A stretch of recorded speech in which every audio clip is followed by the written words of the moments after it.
or whether you're joining us from out of town, it's a great opportunity to get signed up tonight and be part of that. With that being said, Comprehensive Cancer Center mission moment every single year is our opportunity to bring someone up to tell their story.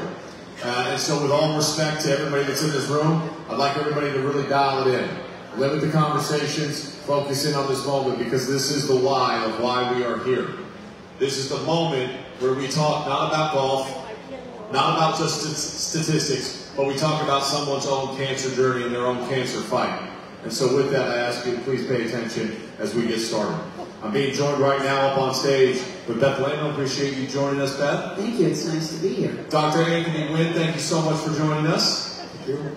Beth, as we get started tonight, the fight against cancer is not a journey that you take alone. No. You have a great support group around you. Are there any people here tonight that you want to acknowledge before we get started? Yes. My former and future husband, Joe Lano, is here. So you care to explain that for the people that maybe didn't watch the video online? So the deal is, Joe and I were married in 1990. We were divorced in 2005. And we stayed close during that time. He remarried, and actually his wife was one of my dearest friends. She was diagnosed with glioblastoma about 2 years ago. She passed away early last year. In the process of trying to help Joe manage everything that has to be managed when you are dealing with the loss of a loved one, we discovered that we were still in love, and we're back together, and we're going to be getting married early next year. As we were talking beforehand, sometimes there's people that walk into your life, they walk in, they walk out of your life, but when they walk into your life, you know that it's meant to be, and that you're supposed to be around that person, and now you just have to figure out what anniversary you're actually celebrating. Yeah. So 16? I don't know, that's pretty confusing. It's either 15 or 33, not sure what. We'll put a pin in that, and we'll get back to that maybe later on. When the nightclub opens tonight, the Jewel nightclub, we'll have some fun there. But let's start with your journey. Can you please share with this group here tonight how this journey in your fight against cancer actually began? September 22nd of 2022, I had been feeling extreme fatigue, and I actually started getting short of breath. I'm a professional musician. I'm a French horn player. So my lungs, I'm very sensitive to my lung capacity and all of that stuff. I am very rarely short of breath. I mean, even if I'm running, I'm just not short of breath. So I knew something was wrong. Joe took me to the emergency room, and they evaluated me and said, this is actually beyond what we can do. So they transferred me to Sunrise Hospital here in town. They said it was something with my heart. Turned out that I had something called a pericardial effusion. So I had fluid all around my heart and some in my lungs as well. We did emergency surgery the next day. They open heart surgery. They drained the fluid from around my heart, and they sent that fluid off for biopsy. I was in the hospital for about a week, and a few days after I got out of the hospital, the fluid biopsy report came back, and I didn't look at it.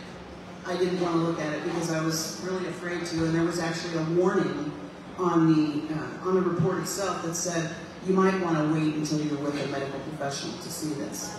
So I had an appointment with my primary care doctor, Dr. Tom Peters, who's a wonderful doctor, and I waited for him to read the results with me, and he said there are cancer cells in this fluid. And so I asked him if he would recommend an oncologist for me. I said, who would you go to if one of your loved ones was diagnosed as I've been with cancer? And he says it's most likely lung cancer, and he says, I'll tell you who I would send you to. I would send you to Comprehensive Cancer Centers and Dr. Anthony Nguyen. And he not only said this is who you should go to, he actually called him on his personal cell phone every single day for a week. Have you looked at Beth's records? Have you checked them out? Will you see her? And until he finally relented and said, yeah, I'll see her. So that's how it started. Dr. Nguyen, let's go to the first time you met Beth. What were some of the things that kind of stood out to you about her mindset and her approach to this battle? Well, As you guys all can see, Beth has incredible inner strength, and that's what I noticed when I first met her. We had a discussion when we first met, and I was telling her that you have stage 4 metastatic lung cancer. As you can imagine, that's a difficult discussion. And Beth pushed forward.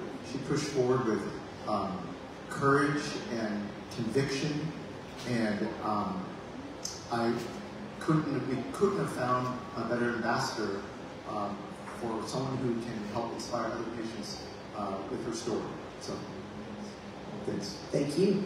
Dr. Wood, we're going to stay with you on that because you deliver the news, stage 4, lung cancer. You develop the plan. You get the plan of attack, like any of the great coaches that we have here. They're college basketball coaches here, or Dr. Knudsen, great coach for the American Cancer Society. But you sit there and you go, okay, here's the plan of attack. Here's how we're going to do it.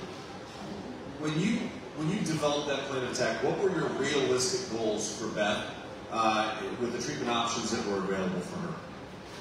So the treatment plan and the goals, what we do is for all patients who have cancer is that we have an approach we personalize it, and we basically attack we find the molecular information. So basically, I don't want to nerd out too much, but basically we find all the DNA, the blueprints, we search for weaknesses, and we customize the plan, and basically put that together. So for Beth, we got this data and basically put together, the tried and true, the drugs that work for cancer, but then we combine them with some of the more modern therapies, these immune therapies. So we put those together, and we put together, we give the medicine. But at the same time, we have to figure out, the goal of this therapy is obviously to live, to kill cancer cells, to push them back.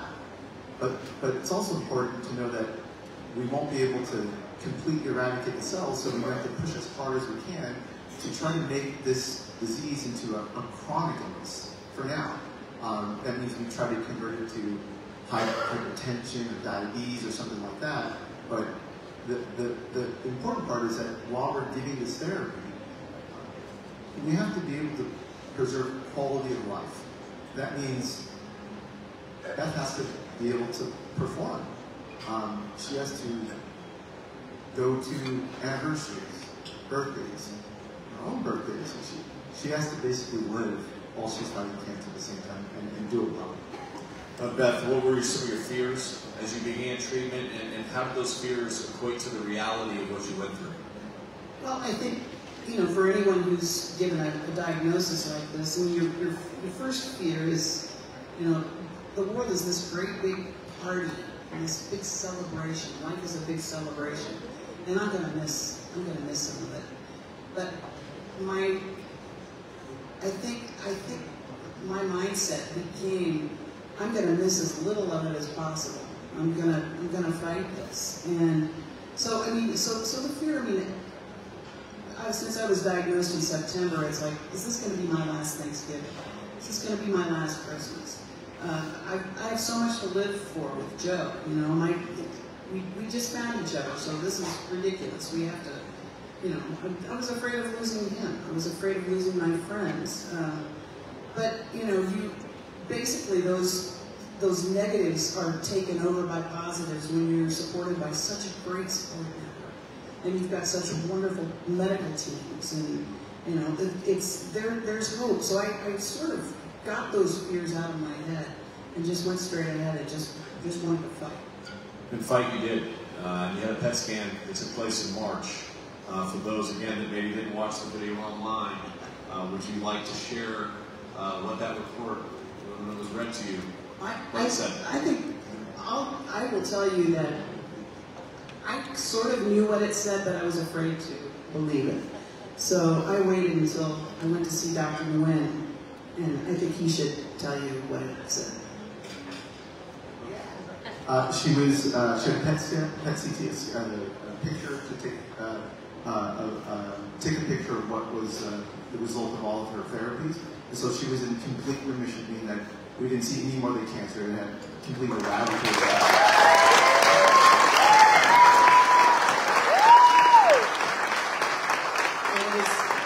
It is maintain.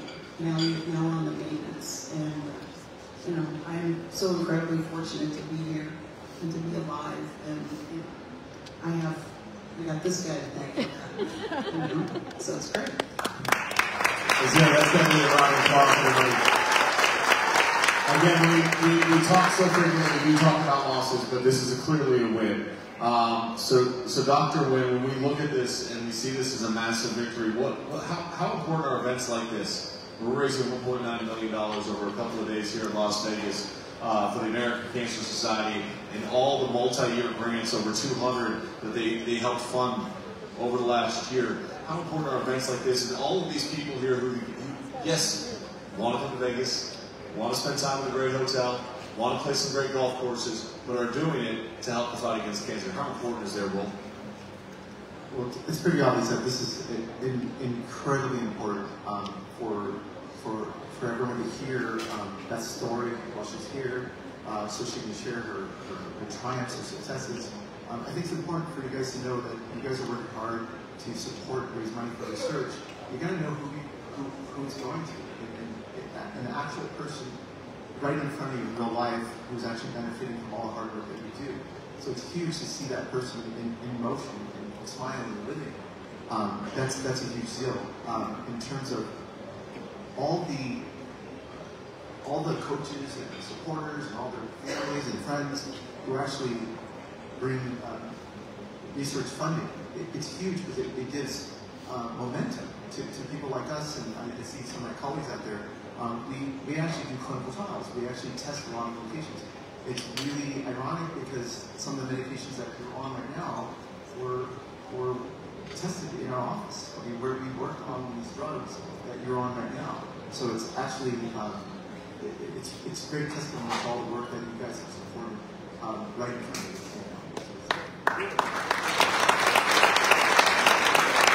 One final question for you. Your medical team. Dr. Nguyen obviously an essential part of that. But what has your medical team and the way that they approach this with you meant to you as you've gone on this journey and continue to go on this journey? It's very difficult to put into words what they've meant to me.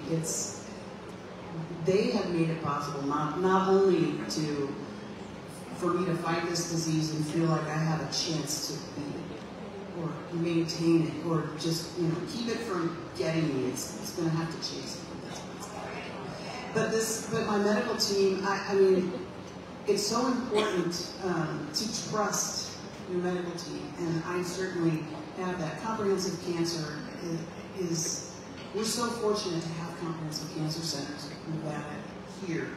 We're so incredibly blessed.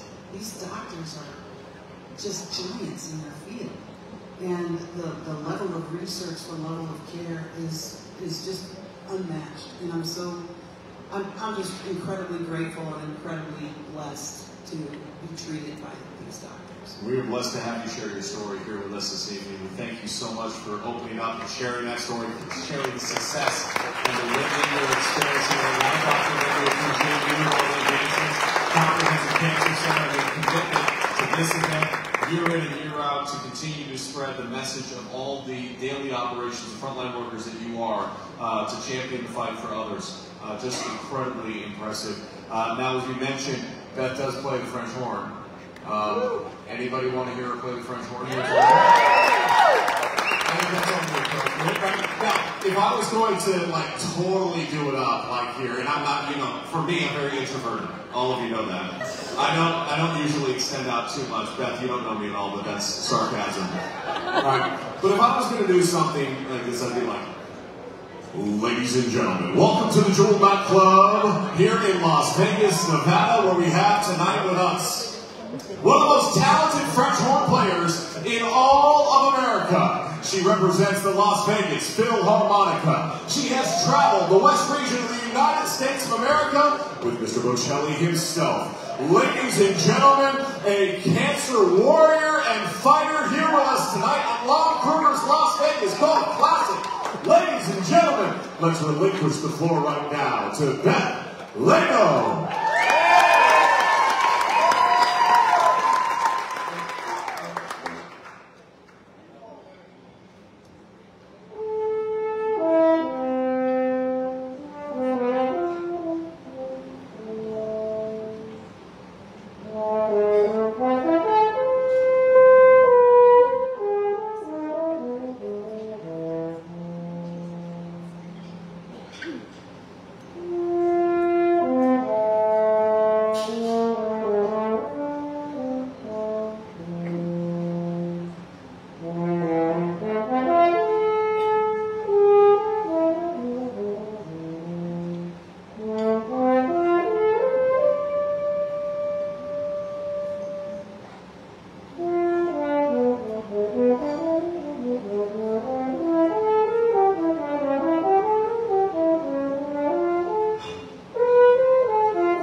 this time, let's have Beth's guests and all of those here tonight who can't comprehensive cancer centers gather near the stage to take a quick team photo. So all those from comprehensive cancer centers and all of Beth's guests, please take a photo up here in the front.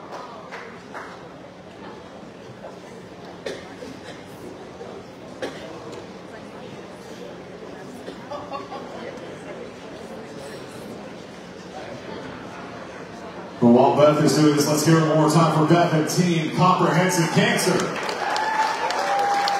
Unfortunately, our Las Vegas Golf Classic team members have currently been impacted by cancer. So as this photo is going on, I want to bring some attention. As I mentioned last night, Coach Jim Herrick, his son, Jim Jr., recently passed away. Coach, we continue to pray for you and your family during this time of grief. We are grateful that you are here with us this evening.